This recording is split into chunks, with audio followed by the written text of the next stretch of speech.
So I thought I'd do an updated video on my gravity-fed, spring-fed water system.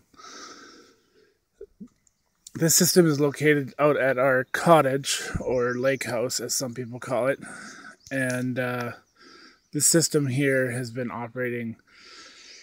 This version of this system is now approaching probably 10 years now. This is, I think it's a 275 US gallon tote.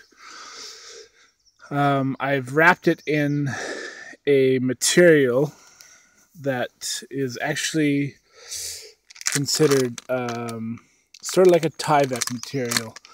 It's actually what lumber comes to the store at Lowe's or Home Depot.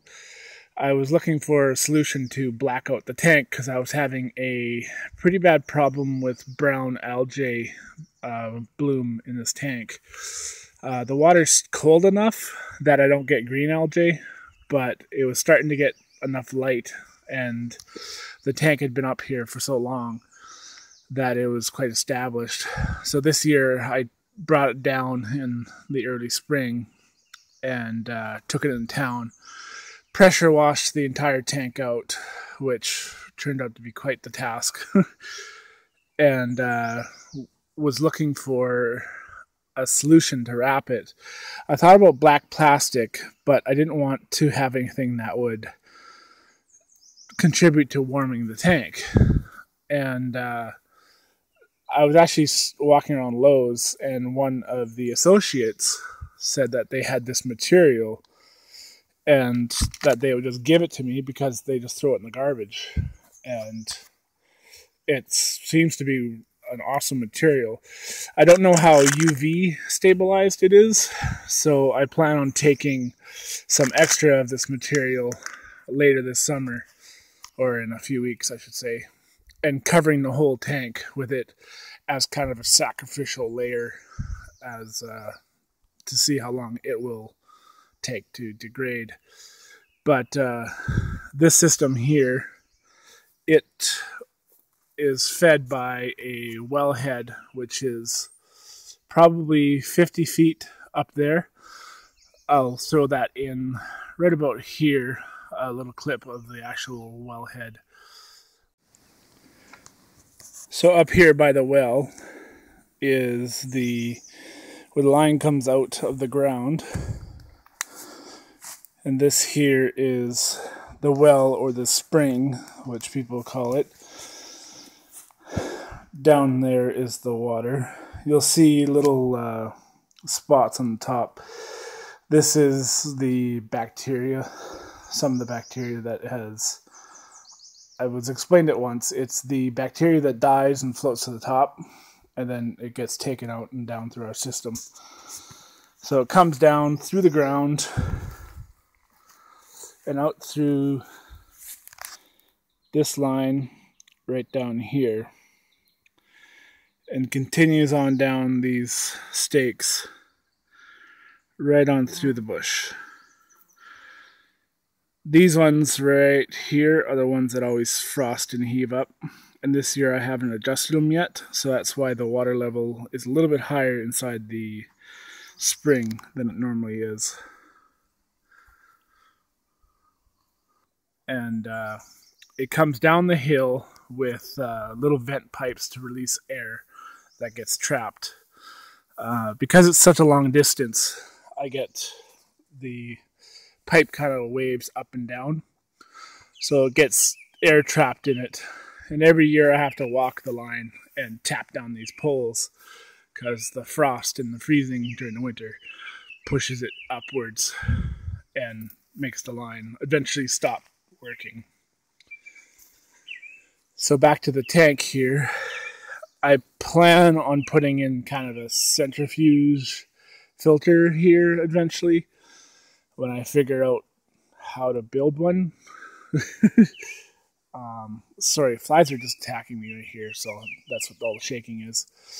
So the water for now comes in off the line and drops right into the tank right over here. And then just for now, it just drops right in. I do get, it's a bacteria that eats iron. It's in my well. It's not harmful to humans or anything like that. It's just common in my area for that in the springs. So that's what mainly the main contributor to particles in my tank is.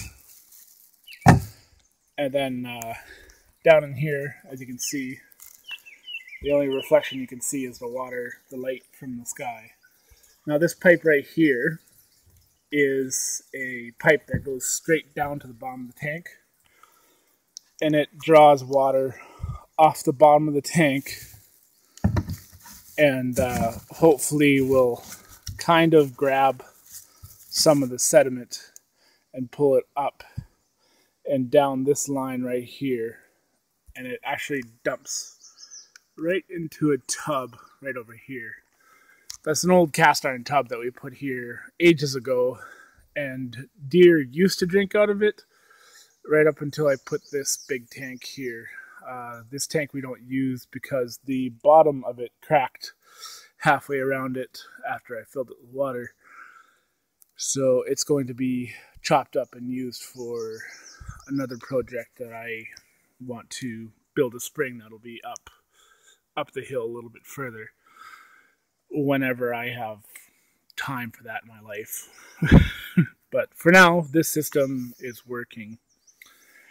So the water comes out of the tank, out of the bottom, and down this 1-inch line.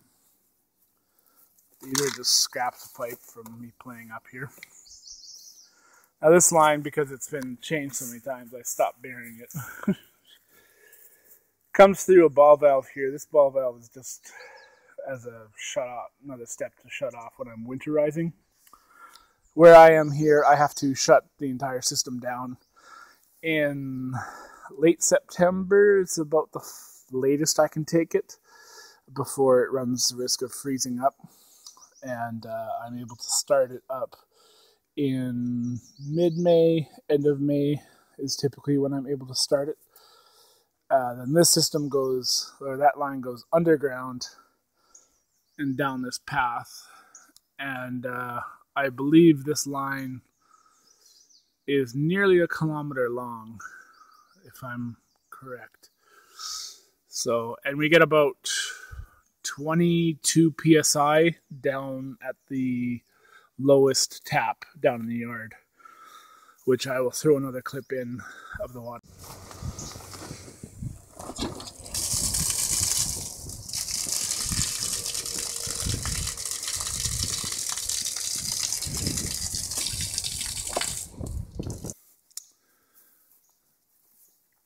So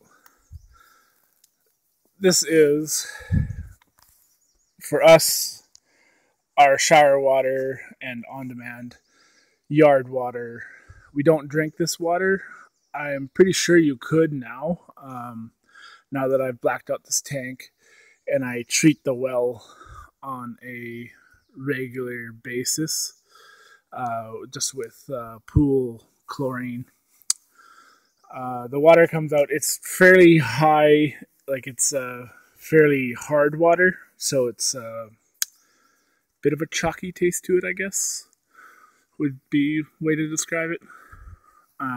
We don't drink it just because it's not a secure water. We can't, there's no way to make sure this water is secure and locked up where people can't tamper with it.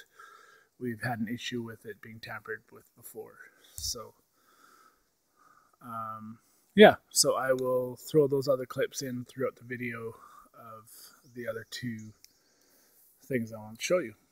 Thanks a lot.